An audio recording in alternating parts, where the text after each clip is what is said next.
My biggest fear would be getting a phone call with something to do with the kids, something wrong with the kids.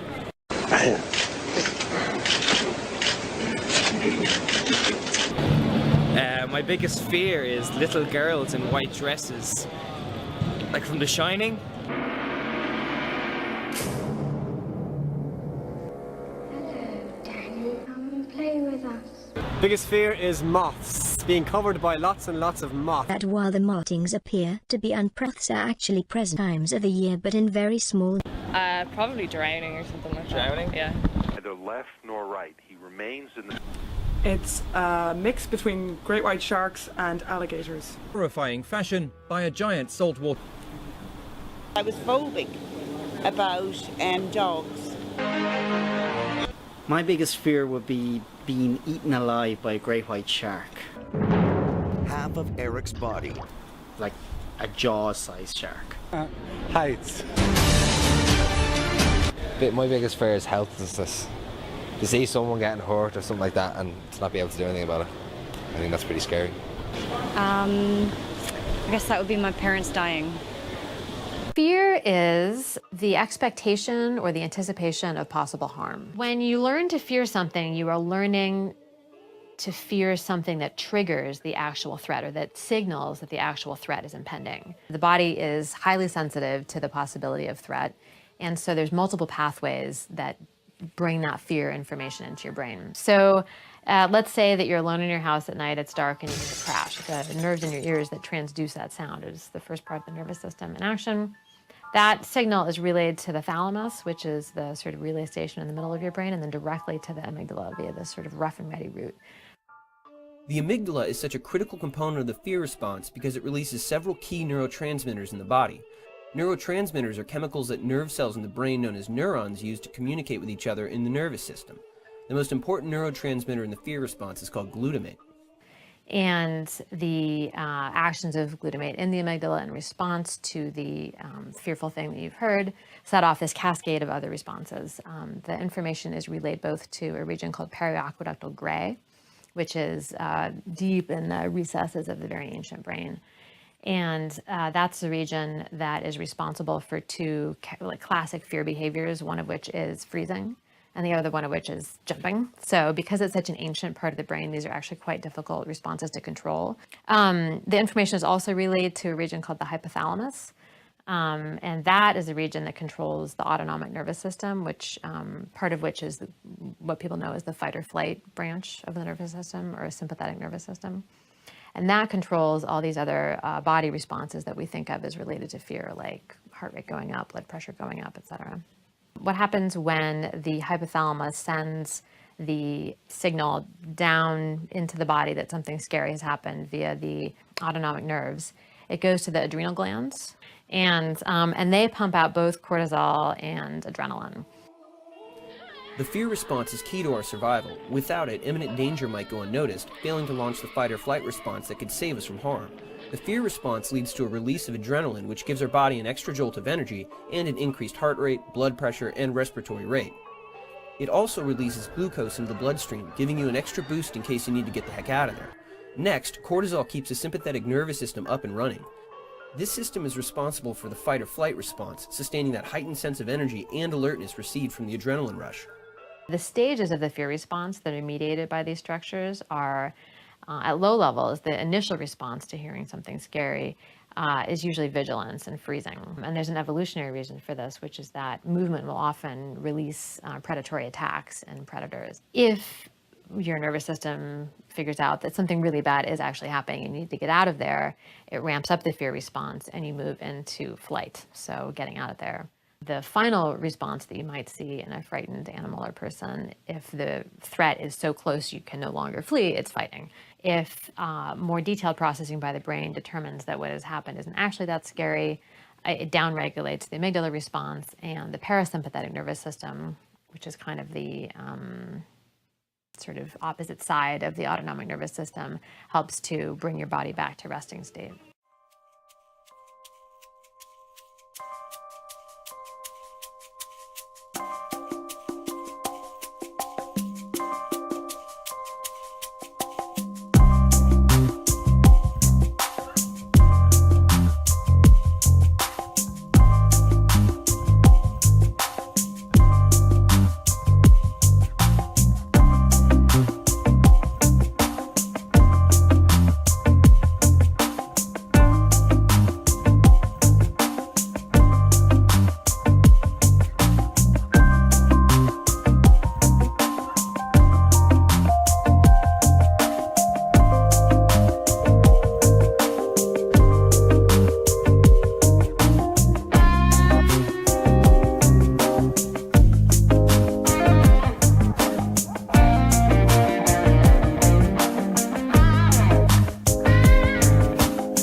You know, all this is supposed to work together as one brain, but unfortunately, if you're not emotionally intelligent, it often, parts of your brain are sabotaging each other. I literally worry about everything. It's stopping me from doing a lot. Anything that's new or unexpected, I just get really nervous about. This isn't actually as bad as what I thought it was. Things really do need to change. It's not got teeth, it's not ferociously looking.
invincible!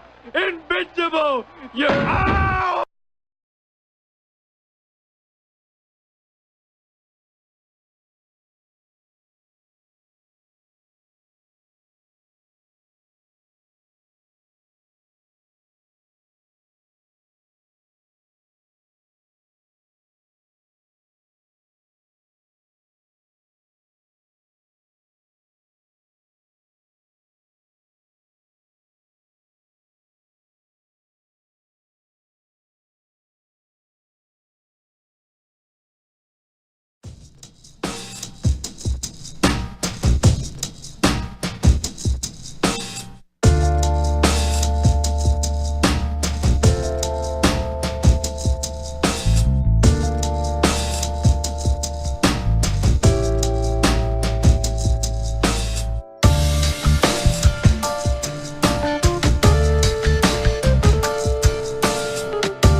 Our brains are built from many parts that perform different functions. Deep in the centre of the brain is the brainstem. This is the oldest part of the brain and has also been called the reptilian brain. It controls many essential functions such as breathing and heart rate or blood pressure. It's whether we feel hungry or thirsty.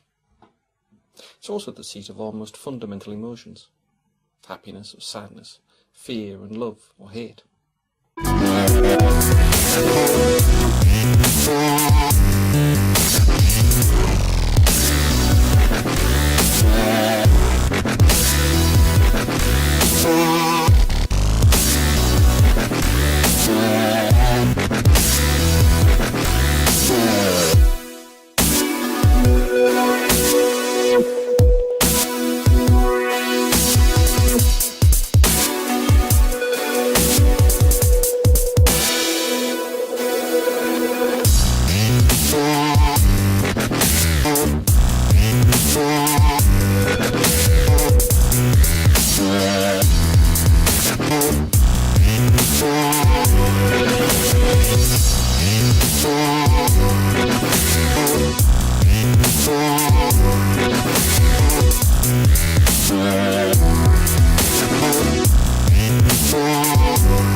First of all, let me assert my firm belief that the only thing we have to fear is fear itself. Nameless, unreasoning, unjustified terror, which paralyzes needed effort to convert retreat into advance.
Dr. King, I'd like to come back to you now.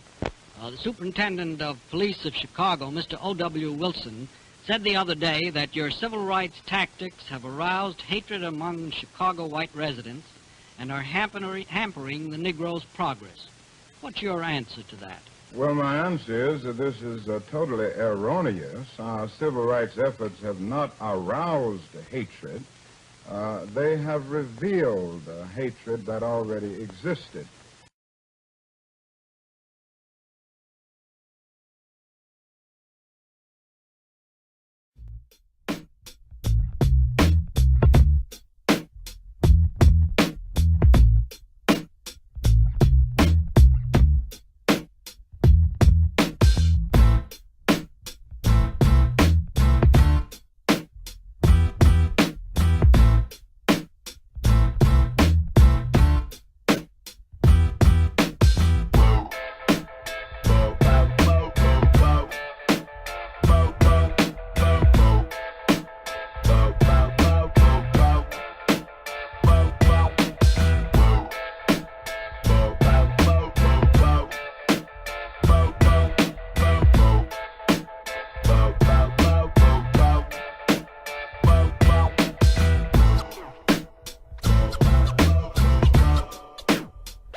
Squad, rest in peace.